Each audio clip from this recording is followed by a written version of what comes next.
Good evening, folks. This is Stan Smith, or I'm Stan Smith, and I'm here with head football coach and athletic director from the Dublin High School, and with Coach Roger Holmes. Coach Holmes, this is your show because this past Friday night, and we're going to talk about this first,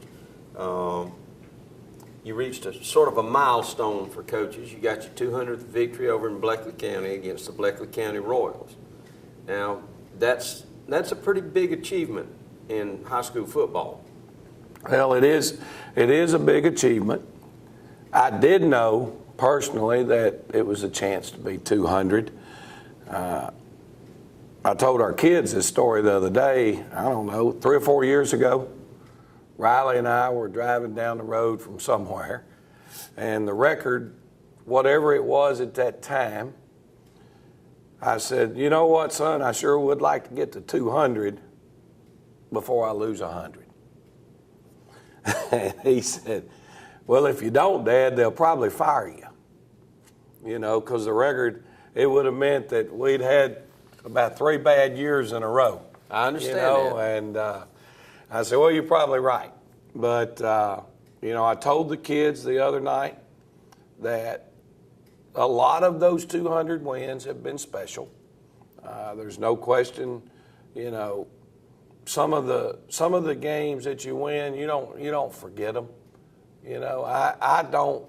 I won't forget the Jones County game in the Shamrock Bowl, my first game here, because, and you may have been one of them, Stan, there were 3 or 4 guys who came in to check on me like on Thursday night before the first game with Jones County, and we were sitting down in the old field house building, or old gym in the bottom, and one of them looked at me and he said, Coach, said, just relax, it's going to be all right. As long as you beat Jones County and play Washington County close, I don't think they'll get rid of you during the first year. And the comment was made, and Jones County is a baseball school. And I'm saying, wait a minute. Jones County just beat the brakes off of Dublin last year. And, of course, they did have a quarterback, I think, that might have went on to Ole Miss or Mississippi State. That was really good. And so I remember that game. I remember the game where we won 150. We were playing Southeast Bullock.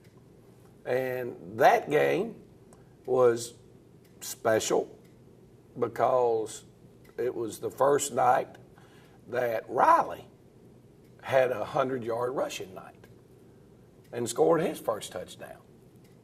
So the 150 game, Riley's got that game ball because I wanted him to have it. Gotcha. And but at the end of the day, you remember those losses more than you remember the wins.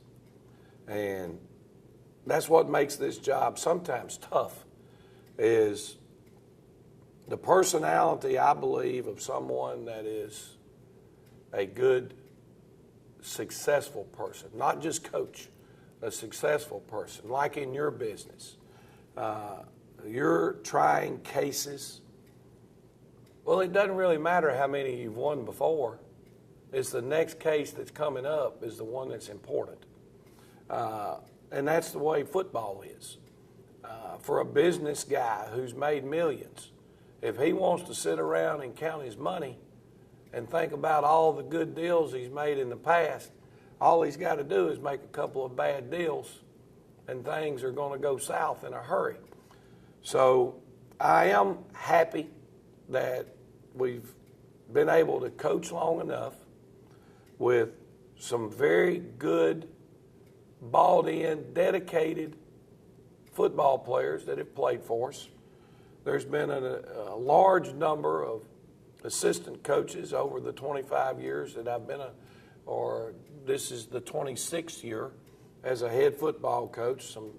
Some great assistant coaches that have done jobs phenomenally.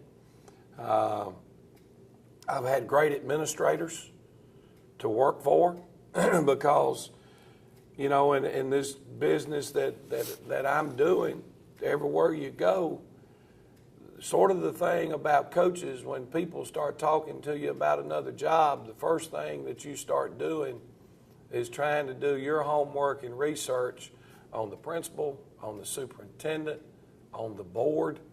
Not so much about the talent that's there at that time, but what about the direction and the leadership of the people that are in charge? Are they really going to be the ones to give you a chance? And so that's been, I've been fortunate there. God does have plans for you. I've told the story a lot of times about coming to Dublin.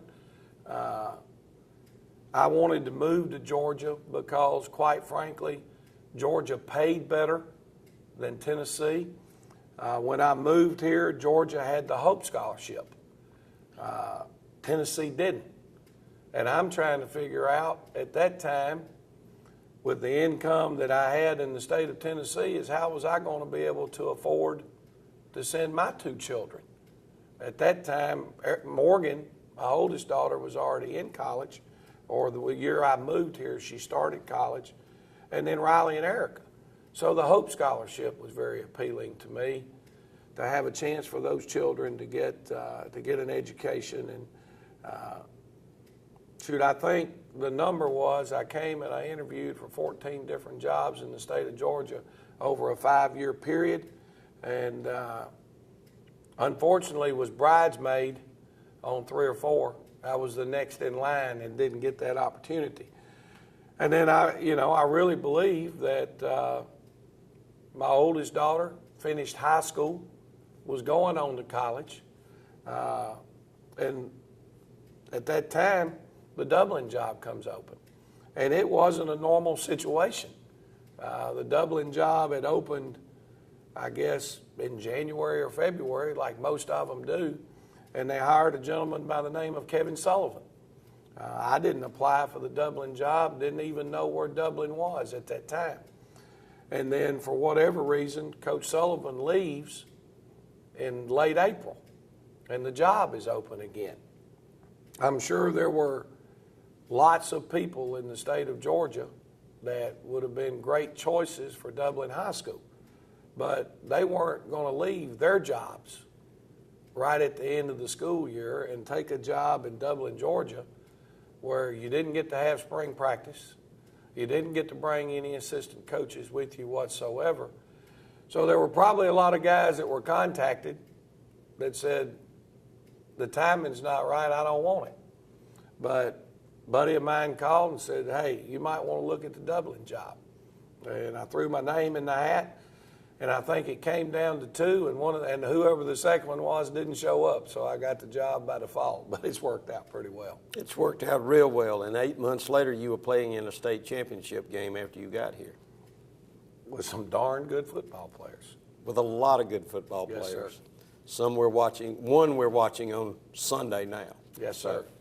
But, Coach, we're glad you're here, and we're proud. You sort of went into my next comment, your most memorable game, and I started thinking about memorable games, and of course, I think about the ones that that first year because that was a memorable season, and I think about the awful trip to Calhoun several years later where it just looked so bleak. It was almost like Tennessee coming back in the second half. Yes, sir. With the fake punt, the touchdown by Lavaris Dollar, and then the dam broke, and you came away with a big win in Calhoun. But we're going to take a break now. We're going to come back and talk about Bleckley County. We're going to talk about the upcoming game with Dodge County. I know we've used up a lot of time, but we'll get everything in.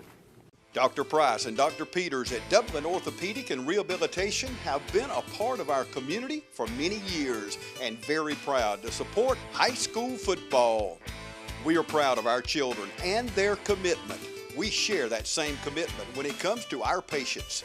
You'll always be a winner at Dublin Orthopedic. No referral ever needed. Just call us today at 272-3022. Whether it's a sports injury, carpal tunnel, stress fracture, ankle sprain, or any other injury, don't waste your time or money going to the ER, urgent care, or hospital. come straight to the specialist, Dr. Price and Dr. Peters at Dublin Orthopedic and Rehabilitation, 2406 Bellevue Road in Dublin. All right, welcome back, ladies and gentlemen. Again, I'm Stan Smith, and we're at the Dublin Fighting Irish Coaches Show, and we got two special guests, and I'm going to introduce them, and I'm going to then let them tell you a little bit about themselves. But we have Calvin Travey to my immediate left, sophomore. Is that right, Calvin? I'm a senior. You're a senior. Okay, and it's your first year of football. That's why I said sophomore. All right, and then we have Isaac Phillips. Yes, sir. I'm a senior too. Both seniors. Boys, what's it been like this year playing for the Dublin Fighting Irish? Man, it's been a great experience. Like, this is my first time ever being a part of an undefeated team, so it's really exciting for me. Okay. Yeah. Now, Isaac, you came here from Wheeler County, is that right? Yes, sir. Okay. And why don't you tell us a little bit about your family? We know that you've got close family on the football team. Yes, sir. I know I got 4 brothers, and my twin brother, he in the same grade as me, so he played fullback, and I got a younger brother that's a freshman here at this school, and my parents are Lonnie Phillips, Jennifer Phillips, and I got most of my kinfolk from Alamo, so yeah. Okay. And I'm trying to go play college ball. I'm trying Well, to I go was play going the to next ask you, level. what are your plans? Because you're going to be graduating. Yes, and sir. What are your plans to do? I'm trying to major in public health. Okay. Yes, sir. And have you got any letters or anything yet? Any calls? Yes, sir. Yes, sir. But I need to, I'm trying to go make some visits. I'm trying to go make some visits, so. Okay. Yes, sir. So you hope to continue your education and play football on Saturdays? Yes, sir. All right. Yes, sir. Calvin, let's come back to you. Coach said first year playing football, you're a senior. Well, it's really not my first year. I played at West Orange Okay. for a year and a half, then I transferred here. Okay. All right. It's been a great experience to actually get to play, playing, starting. It's a Okay. great feeling. And you've been starting for 2 weeks now? Yes, sir. All right. Looking forward to this Friday night, I presume. Yes, sir. Big game. Big game. Big game. Yes, sir. Very. All right. Now, who are your parents? My parents are Jameson Travey and Lisa Travey. Okay. I have a cousin named Ramon Pitt. He goes here. Yeah, we've heard of Ramon Pittman. Yep. Yes, sir. Did he have anything to do with you transferring to Dublin? No, sir. It was just on me. On you. Okay. Again, you're a senior. What are your plans? I plan to go to the military, become a military policeman. All right. Well, ladies and gentlemen, that's 2 young men here this evening visiting with us. It sounds like they're both pretty definitive in what they want to do with their lives, and they're fine examples of what football at Dublin High School does to motivate young men. And guys, I wish both of you a lot of luck. I wish you luck later on this season. Yes, sir. Maybe this role will continue. We hope it will. Yes, sir. All right. Well, gentlemen, y'all take care. All right. Welcome back, Coach. We've done a lot of talking so far this morning, but let's talk about the Bleckley County game. You really got into a Donnybrook over there for a little while. Well, we thought we would, okay, and going back to what we were talking about on the last segment, see, that's why you really don't want to put things out about a 200th win or whatever, And I knew some people knew, and that was great, but I didn't want it on TV. I didn't want it in the newspaper. After the fact would have been fine. But I get a call from Mike Lowe with the Macon Telegraph. And I don't know why they they're doing their job, and he saw it. So he knew that if we won Friday night, it's going to be win 200. Guys, one of the worst things that, a coach wants to do is have bulletin board material for the other team. And that was certainly bulletin board material for the Bleckley County Royals. I think Tracy White did a phenomenal job of getting his football team ready to play. They played awful the week before. And they'll tell you that. That's a fact. It's not a negative statement about Bleckley. They lost 41-6 to Northeast. And when something like that happens, you have two ways to respond. And that's come out fighting or roll over and play dead. And they came out fighting They Friday came night. out fighting. They came out ready to play. They're defensively, they played pretty much what we thought they would, but now they walked their defensive backs right up into the line of scrimmage and challenged us to throw. And we did throw, and then it cost them one of the touchdowns. Was because the defensive back was up in there and he got fooled on play action.